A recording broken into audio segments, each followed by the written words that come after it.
मेरे सभी प्रिय श्रोताओं को राधे कृष्णा।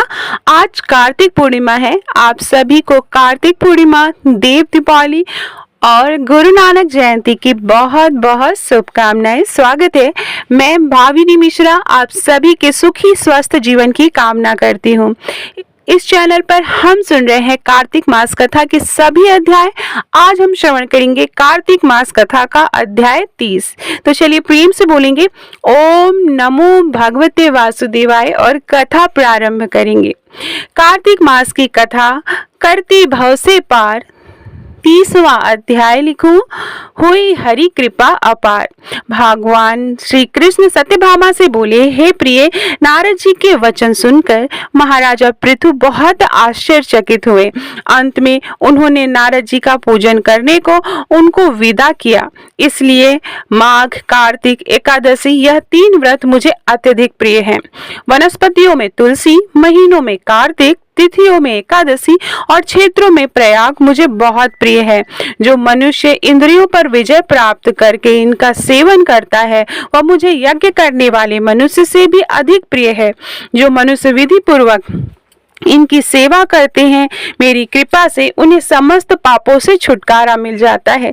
भगवान श्री कृष्ण के वचन सुनकर सत्यभामा ने कहा, हे प्रभु, आपने बहुत ही अद्भुत बात कही है कि दूसरे के लिए पुण्य के फल से कलह की मुक्ति हो गई। यह प्रभावशाली कार्तिक मास आपको अधिक प्रिय है, जिससे पतिद्रोह का पाप केवल स्नान के पुण्य से ही नष्ट हो गया। दूसरे मनुष्य द्वारा किया हुआ पुण्य उनके देने से किस प्रकार मिल जाता है, यह आप मुझे बताने की कृपा करें। श्री कृष्ण भगवान बोले, प्रिय, जिस कर्म द्वारा बिना दिया हुआ पुण्य और पाप मिलता है उसे ध्यान पूर्वक सुनो। सतयुग में देश, ग्राम और कुलों को दिया पुण्य और पाप मिलता है, किंतु कलयुग में केवल कर्ता को ही पाप तथा पुण्य का फल भोगना पड़ता है। संसर्ग न करने पर भी वह व्यवस्था की गई है और संसर्ग से पाप व पुण्य दूसरों को मिलते हैं, उनकी व्यवस्था भी सुनो। पढ़ाना, यज्ञ कराना और एक साथ भोजन करने से पाप पुण्य का आधा फल मिलता है। एक आसन पर बैठने तथा सवारी पर चढ़ने से, श्वास के आने जाने से पुण्य व पाप का चौथा भाग जीव मात्र को मिलता है। छूने से, भोजन करने से और दूसरी की स्तुति करने से पुण्य और पाप का 6वां भाग मिलता है। दूसरे की निंदा, चुगली और धिक्कार करने से उसका 7वां भाग मिलता है। पुण्य करने वाले मनुष्यों की जो कोई सेवा करता है वह सेवा का भाग लेता है और अपना पुण्य उसे देता है। नौकर और शिष्य के अतिरिक्त जो मनुष्य दूसरों की सेवा करवाकर उसे पैसे नहीं देता, वह सेवक उसके पुण्य का भागी होता है। जो व्यक्ति पंक्ति में बैठे हुए भोजन करने वालों की पत्तल लांघता है, वह उसे अपने पुण्य का 6वां भाग देता है। स्नान और ध्यान आदि करते हुए मनुष्य जो व्यक्ति बातचीत करता है या उसे छूता है, वह अपने पुण्य का 6वां भाग दे डालता है। जो मनुष्य धर्म के कार्य के लिए दूसरों से धन मांगता है वह पुण्य का भागी होता है। ठीक उसी प्रकार जिस प्रकार दान करने वाला पुण्य का भागी होता है।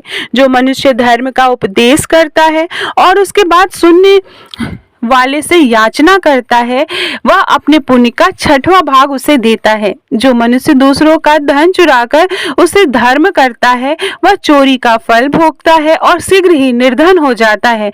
जिसका धन चुराता है वह पुण्य का भागी होता है। बिना ऋण उतारे जो मनुष्य मृत्यु को प्राप्त होता है, उनको ऋण देने वाले सज्जन पुरुष पुण्य के भागी होते हैं।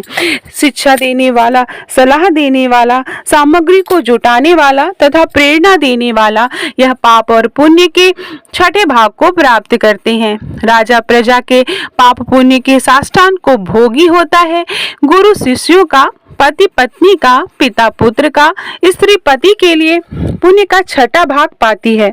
पति को प्रसन्न करने वाली आज्ञाकारी स्त्री पति के लिए पुण्य का आधा भाग ले लेती है। जो पुण्यात्मा पराये लोगों को दान करते हैं वह उनके पुण्य का 6ठा भाग प्राप्त करते हैं। जीव का देने वाला मनुष्य जीव का ग्रहण करने वाले मनुष्य के पुण्य के 6ठे भाग को प्राप्त करता है। इस प्रकार दूसरों के लिए पुण्य तथा पाप बिना दिए हुए भी दूसरों को मिल सकते हैं, किंतु यह नियम जो कि मैंने बतलाए हैं ये कलयुग में लागू नहीं होते। कलयुग में तो एकमात्र कर्ता को ही अपने पाप और पुण्य भोगने पड़ते हैं। इस संबंध में एक बड़ा पुराना इतिहास है जो कि पवित्र भी है और बुद्धि प्रदान करने वाला है। कहा जाता है, उसे ध्यान पूर्वक सुनो।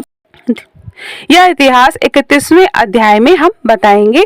तो चलिए प्रेम से बोलेंगे ओम नमो भगवते वासुदेवाय। और अब हम सुनेंगे तुलसी माँ की आरती और तुलसी चालीसा। अथ श्री तुलसी चालीसा। जय जय तुलसी भगवती सत्यवती सुखदानी, नमो नमो हरिप्रियसी श्री वृंदा गुण खानी।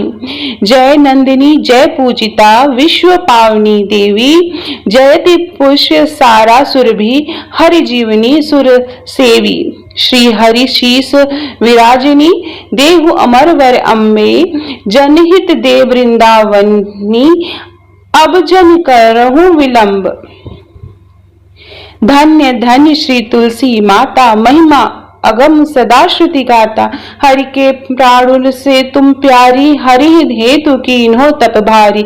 जब प्रसन्न है दर्शन दीन्हो, जब तक कर जोरी विनय हम कीन्हो। हे भगवंत कंत महो, दीन जान जाने छोड़ो।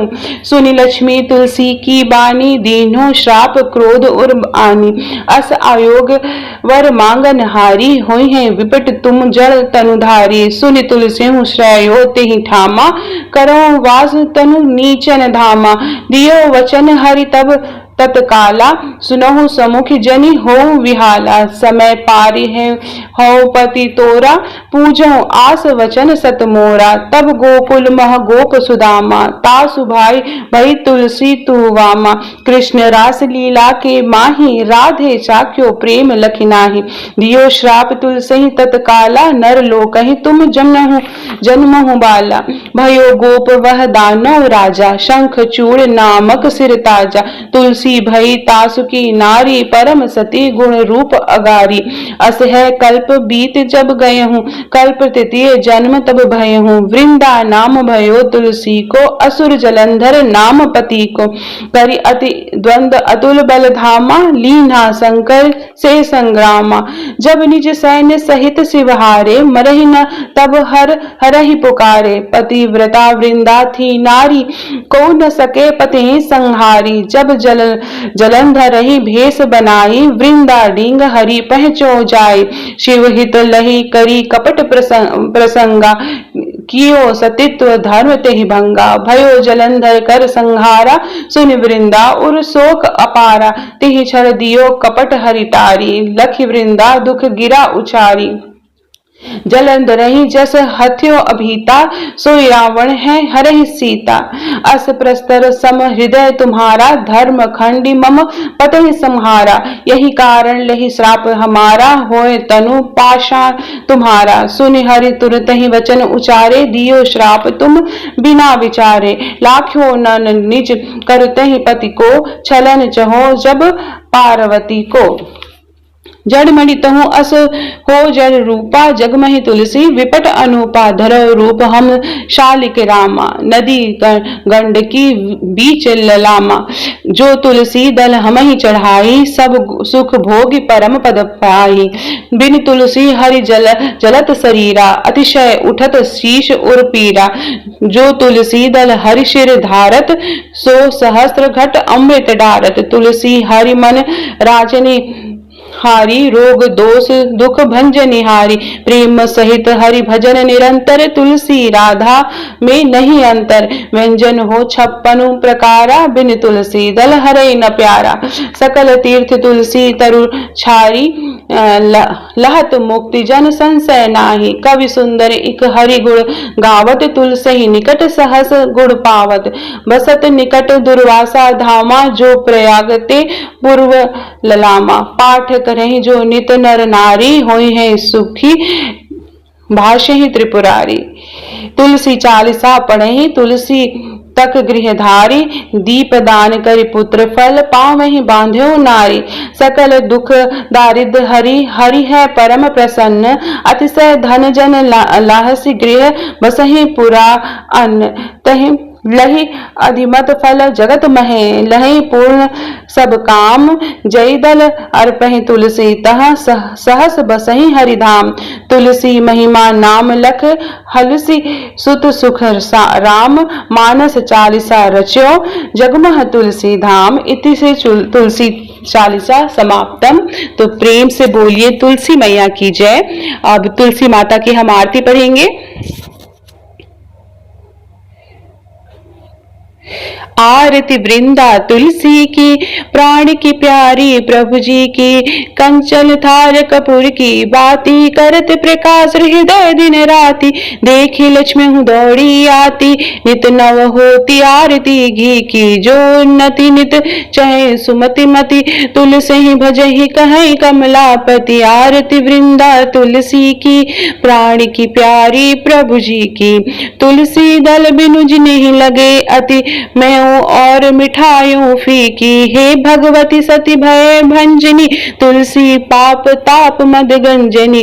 आरती वृंदा तुलसी की, प्राण की प्यारी प्रभु जी की, नित नूतन मानस मनरंजनी, हरि की परम प्रिया तिनी की। प्रेम होत जह तुलसी माही, भूलहि तह यम दूत न जाहि, सुंदर दास रहत अगनाही, भजति मिटह भव जलनी जी की। आरती वृंदा तुलसी जी की, प्राण की प्यारी प्रभु जी की, आरती वृंदा तुलसी जी की, प्राण की प्यारी प्रभु जी की। तो ये थी तुलसी महारानी की आरती, जो शाम को जब आप दीपदान करेंगे या सुबह दीपदान करेंगे तो तुलसी माँ को जरूर आप आरती करें तुलसी माँ की। और एक महीने, आप साल भर तुलसी को दिया नहीं जलाते हैं, लेकिन ये कार्तिक मास में आप तुलसी में दिया जरूर जलाएं। तुलसी माँ को शाम के समय स्पेशली आप दिया जरूर जलाएं। तो आप सभी को कार्तिक मास की बहुत बहुत शुभकामनाएं। और आपको मेरी आवाज पसंद आ रही हो, मुझसे कथा सुनना पसंद आ रहा हो, तो प्लीज कमेंट बॉक्स में राधे कृष्ण जरूर लिखिएगा। ये कार्तिक मास हम सबके जीवन में सुख और खुशहाली, ऐश्वर्य, सुख, समृद्धि लेके आए, इसी की कामना करते हुए प्लीज मेरे चैनल को सब्सक्राइब कर लीजिएगा। बहुत बहुत धन्यवाद ये वीडियो देखने के लिए। और आपको सभी अध्याय के करके इस महीने में आपको कार्तिक मास के मिलेंगे। बहुत बहुत धन्यवाद।